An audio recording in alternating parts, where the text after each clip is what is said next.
let's go watch it in 2D. No, let's go watch it in 3D. But if we watch it in 3D, then is it worth the cost? Captain, people are afraid. That's why I'm here. We need to be put in check. Whatever form that takes, I'm game. I'm sorry, Tony. If I see a situation pointed south, I can't ignore it. Sometimes I wish I could. Sometimes I want to punch you in your perfect teeth.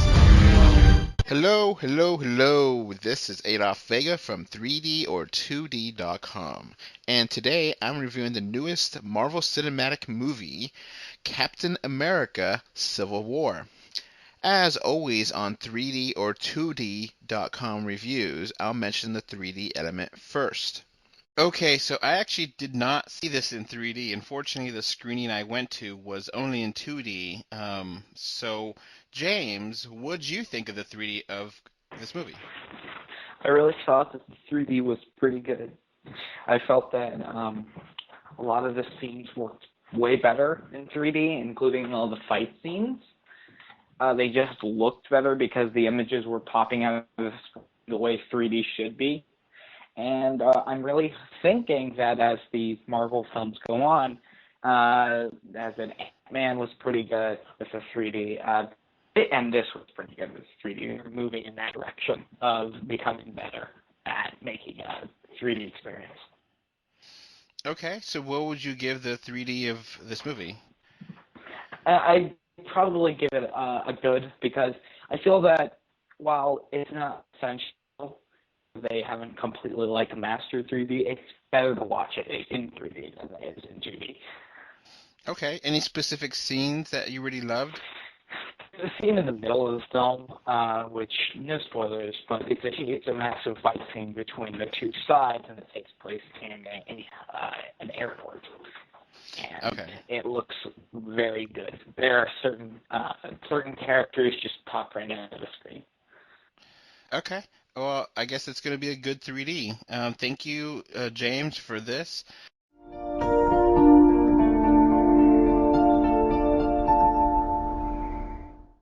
Now onto the movie itself. So James won't be joining me for this actual movie review part. He will be part of the spoiler-filled review, not part of the spoiler-free review. So this review will not have spoilers. I will generally talk about the movie without any major story plots, ruined for you. So just giving you a heads up. So Captain America Civil War is a sequel to both Avengers Age of Ultron and Captain America Winter Soldier, and is another well-made Marvel cinematic movie. The main theme of this movie is political in nature, and almost all the Avengers return for this movie. Some of them are not in the movie, and they're mentioned why they're not in there briefly. Now, the movie revolves around multiple story elements that work together to build one single narrative. Now, so there's multiple sections here. First obvious section is the story element revolving government oversight and if the Avengers should be allowed to work independently. Another story element is centered around the character of Bucky and if he can be trusted, which, is a Winter Soldier storyline, continued on. Finally, another subplot revolves around the real villain of this movie and what he wants to do to the Avengers. The movie flows pretty smoothly and is pretty entertaining and very funny from beginning to end. The theme of government oversight is interesting and smart, and I actually really liked how the different characters had different opinions and how no one opinion was really 100% valid. Everything had, gray area where you kind of agreed with some and disagreed with others.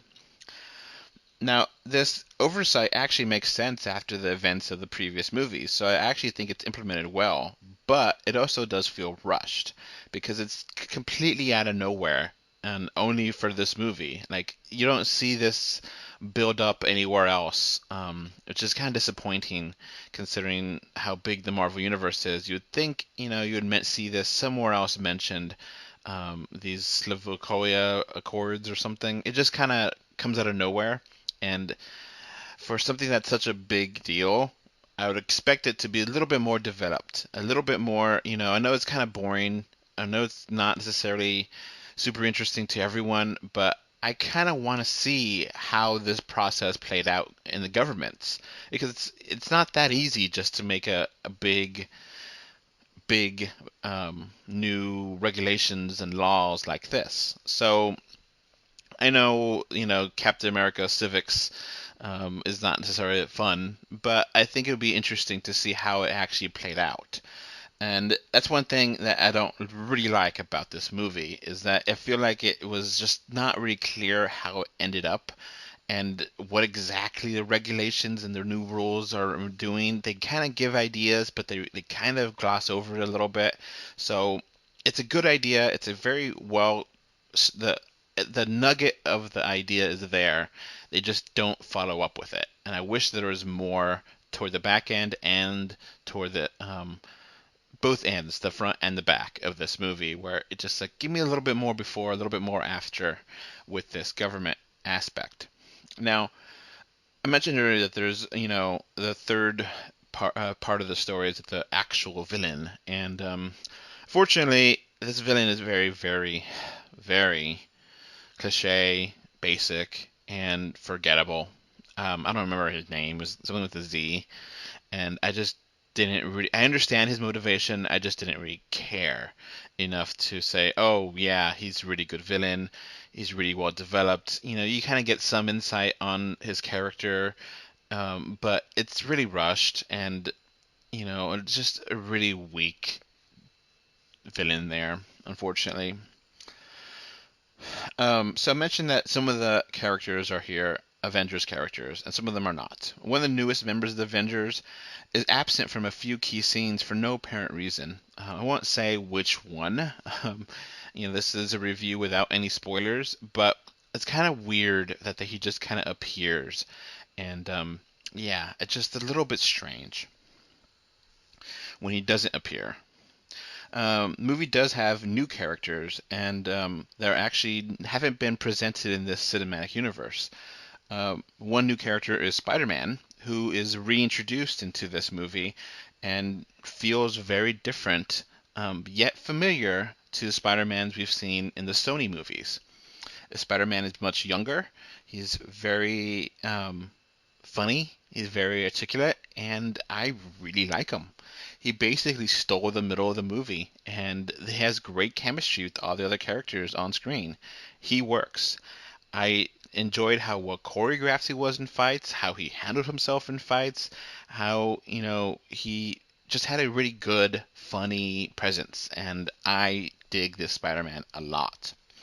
Another new character is Black Panther, who is very commanding and strong and has very clear motivations. I really like how they portrayed this character, because his reason for being in the plot makes perfect sense. Spider-Man's a little bit of a stretch, but how they handled the Black Panther, I really feel that this character belongs in the story and makes sense to have him, and it's really how he fights and how he is presenting of himself. His just demeanor is very different, but it works, and I really liked him. Unfortunately, not all the characters work. There is this female character, which feels tacked on and totally undeveloped, rushed, and the sole purpose of this character is to build a romantic subplot for one of the main characters, which I feel like her inclusion is mishandled, and it's just there as a plot device to make the story move along. And wouldn't mind her character being in the movie. I just think it should have waited. The romantic part could have waited a few more movies to really get going. I think it was just a little bit too rushed. The movie eventually comes together, most of all for a big old action scene where all the heroes, have picking a side of which side they want to be in, and they decide to fight in an airport. This airport scene is quite possibly one of the best choreographed, most fun, and just extremely entertaining action scenes of all Marvel Cinematic. It is just amazing. I cannot underestimate how well this works. I think people will be cheering at the theater watching this and laughing and just in awe of how well they have all these characters fight and how well they work with each other, and it just works. That this airport scene alone is worth the price of admission. It is spectacular and wonderful, and it's just so much fun. Now, the movie, as it's trying to it's finish up the story with the main villain, which again I said is very weak. They do have ideas here with the backstory of one of the main characters, and I actually like it. It was a little bit strange. I wasn't expecting that to be a major plot point in this movie, but overall, I do like it. Overall, I'm very positive for this movie. I just wish that certain things were better developed.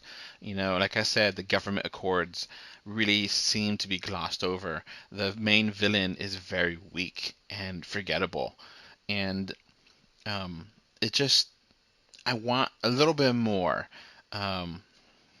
There's some technical issues I had with the movie too. Some very strange little things, really kind of nitpicky, but the giant setting title screens just kind of annoyed when they're like, oh, you're in London now, and London is as big as the entire movie theater screen. It's just kind of strange.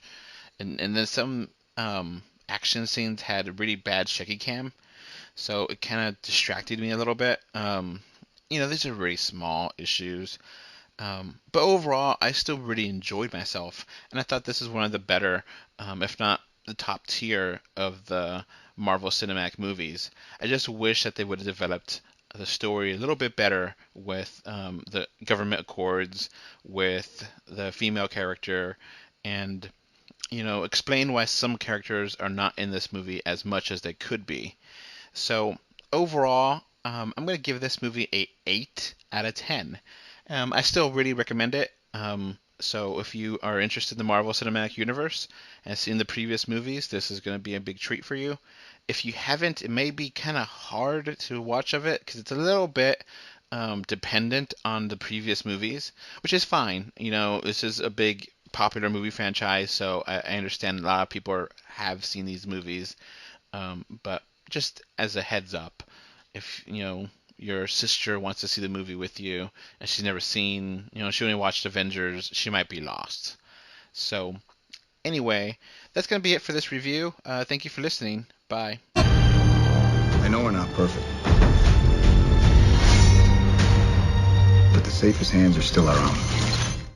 Okay, so that's going to conclude the podcast. Remember to rate this podcast on iTunes and on Stitcher Radio. Also remember to follow us at 3dor2d.com on Twitter and Facebook and Instagram. Please comment on the website and subscribe to us on YouTube. Finally, I hope you enjoyed the show and thank you for listening. Bye. Bye.